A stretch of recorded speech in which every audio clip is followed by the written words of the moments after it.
स्वागत छ यस उग्रतारा युट्युब च्यानलमा।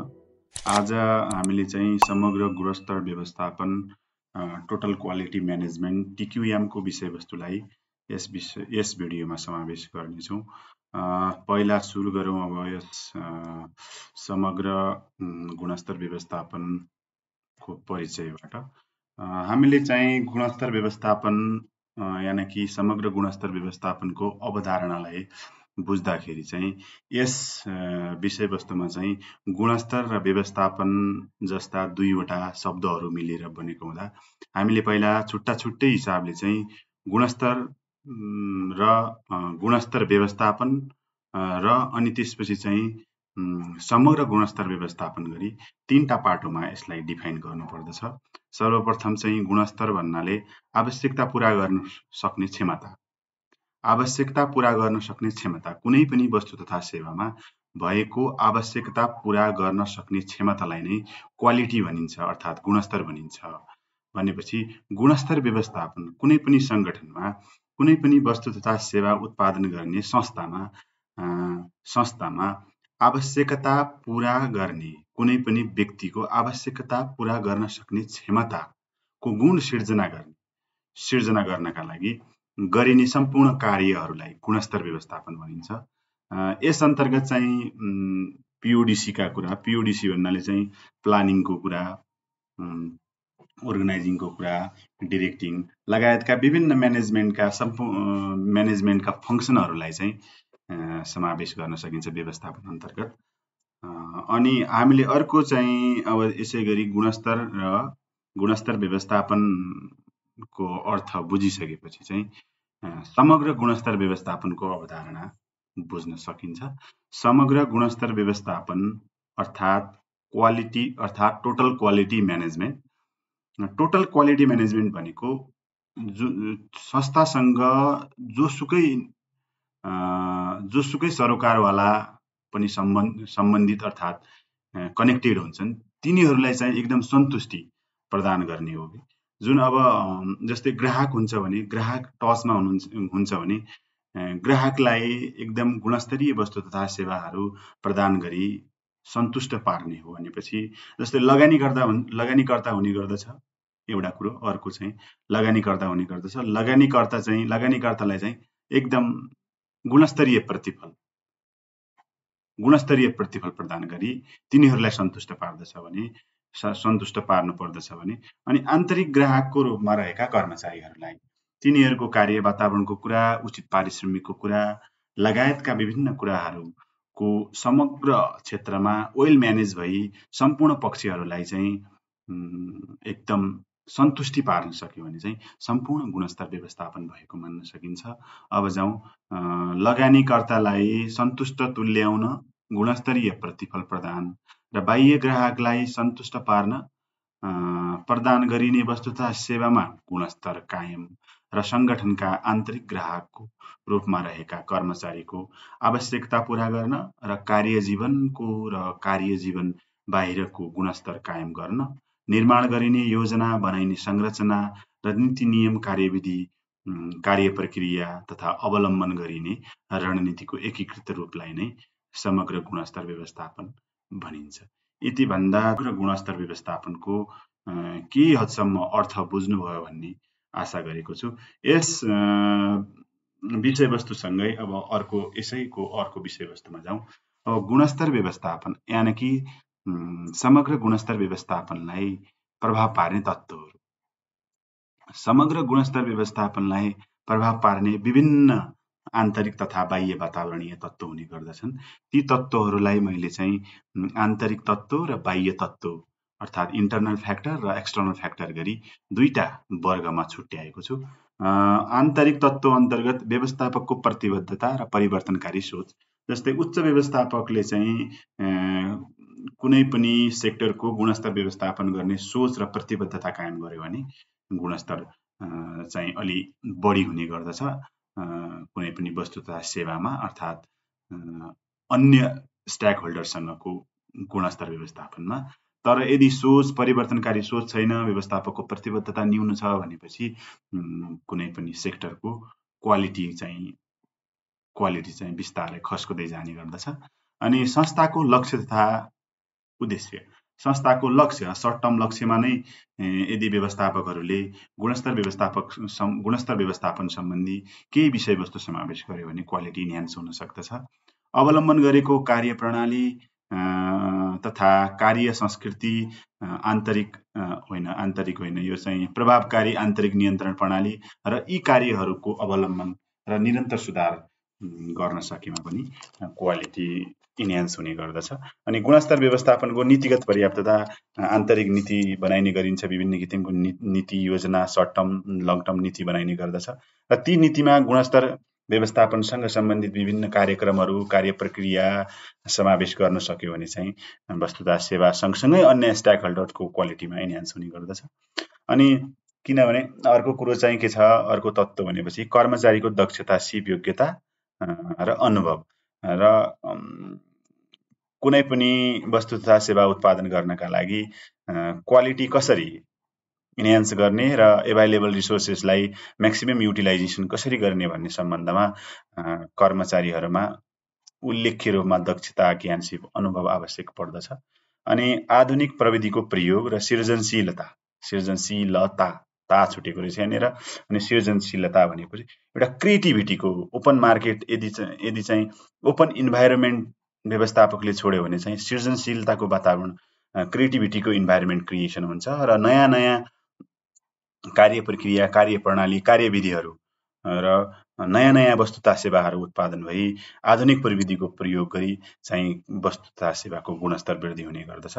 अनि ग्राहकको चेतना, यदि ग्राहक अलि चेतनशील छ भनेपछि उनीहरूले आफ्नो आवश्यकता अनुसार र आफ्नो हेल्थलाई एकदम राम्रो हुने वस्तु तथा सेवाको माग गर्दछ र व्यवस्थापकले सोही माग सम्बोधन गरी गुणस्तर व्यवस्थापन गर्न सक्दछ। त्यसकारणले ग्राहकको चेतनाले पनि गुणस्तर व्यवस्थापनलाई प्रभाव पार्ने गर्दछ। नयाँ व्यवस्थापनका अवधारणाको प्रयोग, नयाँ व्यवस्थापन जस्तै क्याप्टेरिया मोडेल छ, अनि एमबियुको कुरो छ, 360 को कुरा छन्। यी व्यवस्थापकीय नवीन अवधारणालाई अवलम्बन गर्न सके व्यवस्थापकले चाहिँ सक्यो भने चाहिँ गुणस्तर व्यवस्थापन हुने गर्दछ। यी त स्याम्पल तत्त्वहरू मात्रै रहे, तपाईहरूले यस्ता आन्तरिक तत्त्वका साथसाथै अन्य तत्त्वहरूलाई पनि जोड्न सक्नुहुन्छ। अब जाउँ गुणस्तर व्यवस्थापनका बाह्य तत्त्व अर्थात् external factor of quality management, नियामक निकायको अनुगमन र मूल्याङ्कन। जस्तै कुनै पनि वस्तु तथा सेवा उत्पादन गर्ने नियामक निकाय हुन्छ, जस्तै हाम्रो गुणस्तर विभाग परिषद भन्ने कुरो छ। जस्तै बैंक तथा वित्तीय संस्थाको हकमा चाहिँ सेवा प्रदान गर्ने क्रममा नियामक निकायको रूपमा नेपाल राष्ट्र बैंक हुने गर्दछ। तिनीहरूको प्रभावकारी अनुगमन र मूल्याङ्कनले गर्दा पनि वस्तु तथा सेवाको क्वालिटीलाई प्रभाव पार्ने गर्दछ। प्रष्ट कानुनी व्यवस्था को पर्याप्तता, प्रष्ट कानुनी व्यवस्था, क्वालिटी म्यानेजमेन्ट रिलेटेडका जुन लिगल प्रोभिजन हुन्छन् ती प्रोभिजन्सहरूलाई चाहिँ प्रष्ट भयो। अब क्वालिटी म्यानेजमेन्ट गर्ने भन्यो, क्वालिटी इन्हान्स गर्ने भन्यो, तर कुन हदसम्म गर्ने त, त्यस्ता कुराहरू नीतिमा समावेश भएका हुँदैनन्। त्यस्ता कुराहरूलाई एउटा एकदम फ्याक्ट कुराहरू नीतिमा समावेश गर्न सक्यो भने चाहिँ गुणस्तर व्यवस्थापन चाहिँ बढी गुणस्तर व्यवस्थापनमा चाहिँ सहयोग हुने गर्दछ। अनि नवप्रवर्तन, इनोभेसन र कच्चा पदार्थको गुणस्तर, हाम्रो वस्तु तथा सेवा उत्पादन गर्ने क्रममा कच्चा पदार्थको गुणस्तरले एकदमै प्रभाव पार्ने गर्दछ। कच्चा पदार्थ एकदम गुणस्तरीय छ भने त्यसको आउटपुट वस्तु तथा सेवाहरू पनि गुणस्तरीय हुने गर्दछन्। र आर्थिक वातावरणीय तत्त्वहरू जस्तै पोलिसीका कुराहरू, जस्तै कर पोलिसी छ, ट्याक्स पोलिसीको कुरा हैन, अनि कस्टम ड्युटीका कुरा हैन, अनि त्यसपछि सीएसआर का कुरा लगायतका विभिन्न आर्थिक तत्त्वहरूले पनि क्वालिटी म्यानेजमेन्टलाई प्रभाव पार्ने गर्दछ। अनि अन्य वातावरणीय तत्त्वहरूलाई पनि तपाईले बाह्य वातावरणीय तत्त्वहरूलाई पनि तपाईले जोड्न सक्नुहुन्छ। यी त रहे स्याम्पलको रूपमा रहेका छन् यी समग्र गुणस्तर व्यवस्थापनलाई प्रभाव पार्ने तत्त्वहरू अन्तर्गत। यो सँगै अब जाउँ गुणस्तर व्यवस्थापनको महत्त्व।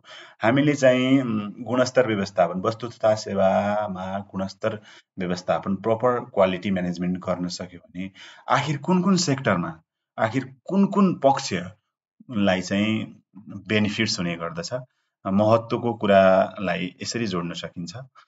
हामीले कुनै पनि विषयवस्तुको महत्त्वको कुरालाई जोड्दाखेरि ब्याकग्राउन्डमा यसको फाइनल मोटो के हो त, त्यो कुरालाई जोड्नु पर्दछ। गुणस्तरीय व्यवस्थापनको फाइनल मोटो भनेको वस्तु तथा सेवासँग सम्बन्धित सम्पूर्ण सरोकारवाला पक्ष, व्यक्ति तथा निकायहरूलाई सन्तुष्ट पार्दै संगठनको दीर्घकालीन अस्तित्व कायम गर्नका लागि समग्र गुणस्तर व्यवस्थापनको महत्त्व रहने गर्दछ। यस पृष्ठभूमिमा रही समग्र गुणस्तर व्यवस्थापनको महत्त्वलाई देखाएका थप बुँदाले प्रश्न पार्न सकिन्छ भनेर यस्तो ब्याकग्राउन्ड हामीले लेख्नु पर्दछ। यी कुराहरूमा चाहिँ ध्यान दिनु होला। अब हामी जाउँ गुणस्तर व्यवस्थापनका महत्त्वलाई बुँदागत रूपमा। सरोकारवालाको उच्च सन्तुष्टि। सरोकारवाला भन्नाले हामीले बुझ्नु पर्दछ आन्तरिक ग्राहकको रूपमा रहेको कर्मचारी, बाह्य ग्राहकको रूपमा रहेको कन्ज्युमर अनि सोसँग सम्बन्धित जस्तै सप्लायर्सको कुरा, ऋणदाताका कुरा, सरकारको कुरा, सरोकारवालाको उच्च सन्तुष्टि हुने गर्दछ। एउटा महत्त्वपूर्ण कुरो भनेको सरोकारवाला उच्च सन्तुष्टि हुने गर्दछ। जस्तै सामान्य रूपमा हेर्ने हो भने गुणस्तर व्यवस्थापनलाई वस्तु तथा सेवामा गुणस्तर कायम गर्न सक्यो भने ग्राहक सन्तुष्ट हुने गर्दछ। सन्तुष्ट ग्राहक भनेको चाहिँ कुनै पनि व्यवसायको गढ हो। त्यस कारणले चाहिँ यसरी महत्त्व हुने गर्दछ। नियामकीय कारबाहीबाट बचावट। जस्तै नियामकीय संस्था तथा निकायहरूले नियमन गर्ने गर्दछ र मिनिमम लेभलको क्वालिटी यदि मेन्टेन गर्न नसकेमा सर्टेन आर्थिक तथा विभिन्न किसिमका कारबाहीहरू नीतिगत रूपमा व्यवस्था गरेको पाइन्छ र ती नीतिगत प्रोभिजन भन्दा बाहिर यदि कुनै पनि संस्था गयो भने चाहिँ नियामक निकायले कारबाही गर्ने गर्दछ। र हामीले चाहिँ जस्तै कुनै पनि संस्थाले समग्र गुणस्तर व्यवस्थापन गर्न सक्यो भने चाहिँ नियामकीय कारबाहीबाट बच्न सक्दछ। त्यो हाम्रो फाइदा हो र महत्त्व पनि हो। र अर्कोमा जाउँ, अब संस्थाको अधिक बजार हिस्सा। जस्तै सरोकारवाला उच्च सन्तुष्टि छन्, हाई सेटिस्फेक्सन अफ स्टेक होल्डर छ भनेपछि यसले मार्केट सेयरलाई चाहिँ एकदमै हाइली क्याप्चर गर्न सक्दछ। त्यस कारणले चाहिँ भविष्यमा आफ्नो एउटा बजार क्षेत्रमा प्रभुत्व जमाउने गर्दछ। यो पनि एउटा महत्त्वपूर्ण मानदण्ड। प्रतिस्पर्धात्मक लाभ भनेको आफूले प्रदान गर्ने वस्तु तथा सेवाको प्रोडक्ट एन्ड सर्भिसेसको क्वालिटीमा चाहिँ ध्यान दिन सक्यो, अर्थात् क्वालिटी म्यानेजमेन्ट गर्न सक्यो भने आफ्नै समकक्षी रूपमा रहेको अन्य संस्थाहरूसँग प्रतिस्पर्धा गर्ने उच्च क्षमता हुने हुँदा प्रतिस्पर्धात्मक लाभ पनि हुने गर्दछ। समाजको उच्च समर्थन हो।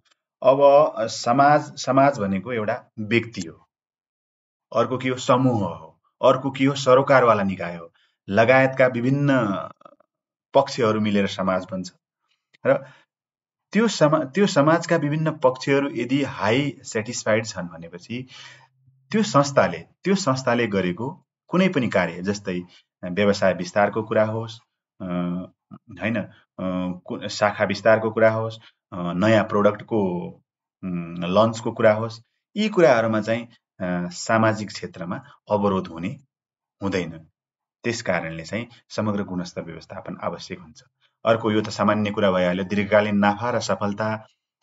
सरोकारवाला सन्तुष्ट हुने बित्तिकै नाफा दीर्घकालीन हुने गर्दछ र अस्तित्व कायम गर्न र दीर्घकालसम्म सफलता सँगसँगै दीर्घकालसम्म संस्थाको अस्तित्व कायम गर्नका लागि यो महत्त्वपूर्ण छ। दीर्घकालसम्म कर्मचारीको साथ, जस्तै कर्मचारीलाई हामीले तिनीहरूको चाहेको अनुसारको कार्य वातावरण, आवश्यकता अनुसारको पारिश्रमिक र आर्थिक सुरक्षा यदि हामीले कायम गरी समन्वयात्मक ढङ्गबाट जान सक्यो भनेपछि दीर्घकालसम्म कर्मचारीको साथ हुने गर्दछ र लो टर्नओभर हुने गर्दछ इम्प्लोइको। त्यस कारणले चाहिँ संस्थाप्रति कर्मचारीको पनि दीर्घकालसम्म साथ हुने गर्दछ। अर्को ग्राहकको उच्च सन्तुष्टि। यो त झनै सामान्य कुरा भइहाल्यो। ग्राहक कुनै पनि वस्तु तथा सेवा उपभोग गर्ने ग्राहक चाहिँ एकदम क्वालिटेटिभ वस्तु प्राप्त गर्यो भने चाहिँ उच्च सन्तुष्टि हुने गर्दछ। यी त रहे समग्र गुणस्तर व्यवस्थापनका महत्त्व। समग्र गुणस्तर व्यवस्थापन भनेको आफ्नो संस्थालाई दीर्घकालसम्म कुनै समाजको उच्च अवरोध बिना हैन दीर्घकालसम्म टिकाइराखी नाफा सँगसँगै सरोकारवालाको उच्च सन्तुष्टि कायम गर्न र नियामकीय निकायको कारबाहीबाट बच्न र उच्च market high market share capture गर्नका लागि एकदमै महत्त्वपूर्ण रहेको छ भन्न सकिन्छ। अब जाउँ गुणस्तर व्यवस्थापनको प्रक्रिया। गुणस्तर व्यवस्थापनलाई कसरी गर्ने त? गुणस्तर व्यवस्थापन कसरी गर्ने त? त्यसको पनि प्रक्रिया रहेको छ। Process of quality management. हाम्रो गुणस्तर व्यवस्थापनको प्रतिपादक यस अवधारणाको विकासकर्ता चाहिँ डब्ल्यू एडवर्ड डेमिङ भनिन्छ। उहाँ चाहिँ क्वालिटी व्यवस्थापनको अवधारणालाई उहाँले विकास गरेका थिए। उहाँका अनुसार चाहिँ प्रोसेस अफ क्वालिटी म्यानेजमेन्टलाई 4 चरणमा देखाएको छ। जस्तै हामीले क्वालिटी म्यानेजमेन्ट गर्नका लागि पहिला प्लान गर्छौँ। प्लान भनेको भविष्यमा गरिने कुनै पनि कार्यहरू वर्तमान समयमा त्यो कार्य गर्नका लागि खाका बनाउने एउटा रोडम्याप भनौँ, खाका भनौँ, अर्थात् ब्लुप्रिन्ट भनौँ। त्यसलाई चाहिँ हामीले प्लान भन्छौँ। कसरी बनाउने, कसरी जाने, कस्ता वस्तु तथा सेवाहरू उत्पादन गर्नका लागि कस्तो मानव संसाधन चाहिने, कस्तो र मेटेरियल चाहिने, कस्तो कार्य प्रक्रिया, कस्तो टेक्नोलोजी, यी विषयमा चाहिँ समग्र रूपमा एउटा ब्लुप्रिन्ट बनाउने गर्दछन् पहिलो चरणमा। र दोस्रो चरणमा भनेको दोस्रो चरणमा पहिलो चरणमा बनाएको ब्लुप्रिन्टलाई चाहिँ ट्याक्कै इम्प्लिमेन्टेसन गर्ने गर्दछन्। के भनेको थियो त्यही गर्ने गर्दछन् र केही भएमा चाहिँ कन्ट्रोल गर्ने गर्दछन् हैन। कन्ट्रोल सिस्टम कन्ट्रोल पनि गर्दछन् केही, अर्थात् प्लानिङ भन्दा बाहिर जान्छ भनेपछि त्यसलाई कन्ट्रोल गर्ने गर्दछन्। अनि तेस्रो चरणमा चाहिँ चेक गर्छ त प्लान र डु होइन, एक्सपेक्टेसन भर्सेस रियालिटीलाई चाहिँ चेक गर्ने गर्दछ। सो चेक गरिसकेपछि आखिर के आयो त? डेभिएसन आयो भनेपछि कन्ट्रोल गर्ने गर्दछ हैन। कन्ट्रोल सँगसँगै कसरी आयो र सो समस्या पहिचान गरी सो समस्या समाधानतिर लाग्दछ। सो कार्य एक्टभित्र, अर्थात् सो चरण चाहिँ एक्टभित्र गरिन्छ। र कसरी आयो, किन आयो, बाह्य वातावरणीय र आन्तरिक वातावरणीय तत्त्वहरूलाई बृहत र विश्लेषणात्मक ढङ्गबाट अध्ययन तथा विश्लेषण गरी कसरी आयो र किन आयो भन्ने विषयमा एक्ट अन्तर्गत गर्ने गरिन्छ। र गुणस्तर व्यवस्थापनलाई चाहिँ गुणस्तर व्यवस्थापन गर्नका लागि यही 4वटा, जस्तै PDCA मोडेल भन्छ सर्टकरीमा, यसै प्रक्रियालाई निरन्तर रूपमा अर्थात् कन्टिन्युअस रूपमा अवलम्बन गरी वस्तु तथा सेवाको उच्च गुणस्तर कायम गर्न सहयोग गर्दछ। अब अहिलेलाई चाहिँ यस भिडियोमा चाहिँ यति नै गरौँ। अब अर्को विषयवस्तुमा चाहिँ अर्को भिडियोमा चाहिँ गुणस्तर व्यवस्थापनका विधिहरू अनि गुणस्तर व्यवस्थापन सम्बन्धी नेपालमा भएका व्यवस्थाहरू जस्तै नीतिगत व्यवस्थाहरू छन्, अनि संरचनात्मक व्यवस्था, कार्यात्मक व्यवस्था र अन्य व्यवस्था गरी वर्गीकरण गर्नेछु। र गुणस्तर व्यवस्थापन सम्बन्धीका समस्याहरू के छन् त? गुणस्तर व्यवस्थापनसँग related problems of quality management, अनि त्यसपछि चाहिँ समग्र गुणस्तर व्यवस्थापन का समस्या समाधानका उपायहरू। हामीले समस्या मात्रै पत्ता लगाएर हुँदैन, र सो समस्या समाधानका लागि केही उपायहरू पनि पत्ता लगाउनु पर्ने र सोलाई चाहिँ उपायहरूलाई पनि चर्चा गर्नुपर्ने हुन्छ। त्यसकारण बाँकी रहेको विषयवस्तुलाई अर्को भिडियोमा समावेश गर्ने प्रतिबद्धता सहित अहिलेलाई चाहिँ यति नै गरौँ।